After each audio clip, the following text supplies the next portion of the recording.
Katika lesson hii tutakwenda kuangalia vitu ambavyo vinahitajika, lakini vile vile namna gani ya kuweza kutengeneza project ya Django pamoja na kuweza kutengeneza app ndani ya Django. Jina langu ni Hafidh Mohamed kutokea Soma Taaluma, ambapo katika kozi hii tutaangalia hatua kwa hatua nini na nini hasa exactly ambacho inahitajika uweze kukifahamu, lakini vile vile vitu vya mwanzo vya kuweza kufanya mpaka kuweza kuirun project yako ya Django.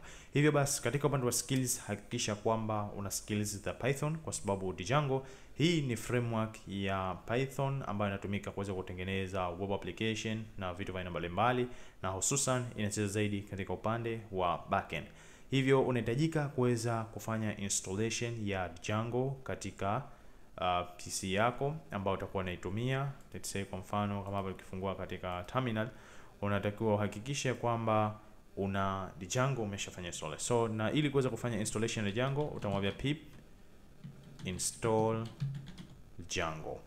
Utakapomwambia hivyo tu, moja kwa moja ataanza kufanya installation ya Django katika project yako. Lakini mimi ninaniambia kwamba requirement already satisfied, kwa maana ya kwamba tayari Django imo ndani ya kompyuta yangu, isipokuwa kuna release ya new version ambayo hapa ameniambia, ambayo utakuja kuya update baadaye huko baada ya lesson. Na bahati nzuri ametuma mpaka command ya kuweza ku-upgrade pip yetu hii, kwa sababu kuna pip ambayo imepata new release ama new update. So in my case tayari Django ninayo ndani ya kompyuta yangu. Kwa mambo ambayo utakuwa huna, itaanza kufanya downloading pamoja na kuweza kufanya installing. Na ili uweze kurun hii command ya pip, make sure kwamba umeinstall Python ndani ya kompyuta yako.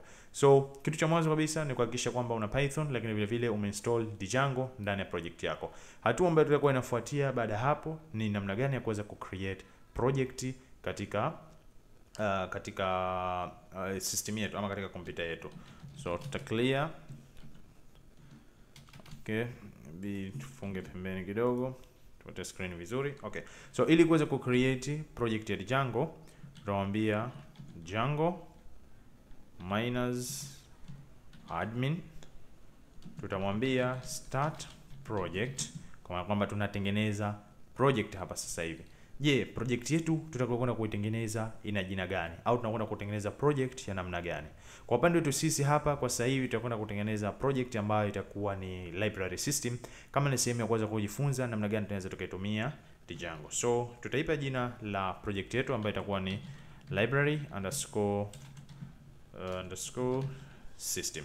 So tukiangalia katika mafaili yetu tulikuwa nayo hapa, hatuna kitu chochote. So tutarudi katika terminal yetu na tutapiga enter, na baada ya kupiga enter tayari faili letu la project limeshatengenezwa, ambapo tuna manage.py, ambapo hili ndio tutatumia kuweza kurun commands za aina mbalimbali ndani ya Django. Tutakuja kuziona hivi punde tu hapo mbele, lakini vile vile kumetengenezeka faili letu hili ambalo ndani yake kuna settings ama main settings ya ile project yetu, nayo tutakuja kuangalia punde. Tuna URLs ambazo zipo na tutakuja kuziangalia kadri tutakuwa tunaendelea katika lesson.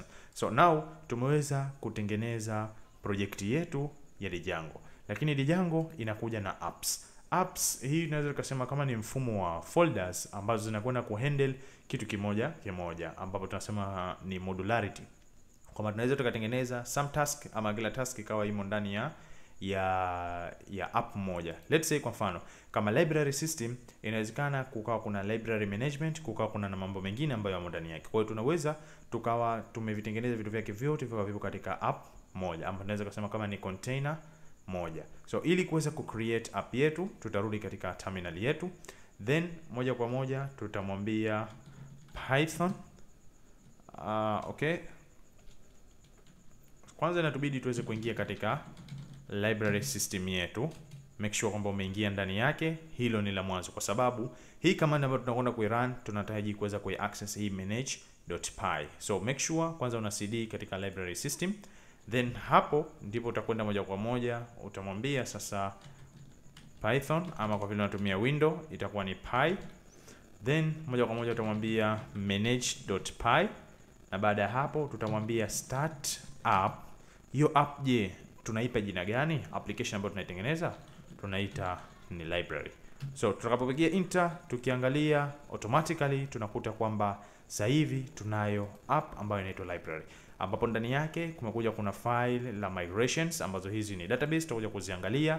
Tunalo file la init.py, tuna file la admin ambapo kwenda ku access katika Django admin, tuna masuala ya apps, tuna masuala ya models, test, views, na hivi vyote tutakuja kuviangalia hatua kwa hatua kwa kadiri tutakavyokuwa tunaendelea na course hii. So cha muhimu kwa sasa hivi tumeshaweza kukamilisha namna gani ya kuweza kutengeneza project yetu hii ya library system, lakini vile vile namna gani tunaweza tukatengeneza hii app ndani ya Django. Lakini kwa kumalizia lesson hii tuangalie namna gani tunaweza tukastart server yetu na kuhakikisha kwamba project yetu ina run. So ili kuweza kustart server ya Django ama ya project yetu, tutamwambia py manage.py, then tutamwambia run server. So tutakapomwambia hivyo itaanza kufanya checklist na kuangalia baadhi ya vitu, na automatic kama umeangalia vizuri hapa kumetengenezeka database ya SQLite, kutokana na kwamba by default ukija ukiangalia katika settings database ambayo inakutumika hapa ni ya SQLite. So tayari hapa project yetu ina run. Kama tutakuja zetu tutachukua link ambayo ipo hapa, ni hii hapa. Kama tutai-click tukuja zetu katika browser, moja kwa moja tunaona kwamba Django yetu ina run.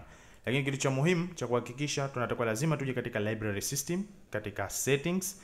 Ndani ya settings tunatakiwa tuje katika, hii ni sehemu ya database. Kama unavyoona tunatumia SQLite 3, inatubidi tuje moja kwa moja katika installed apps.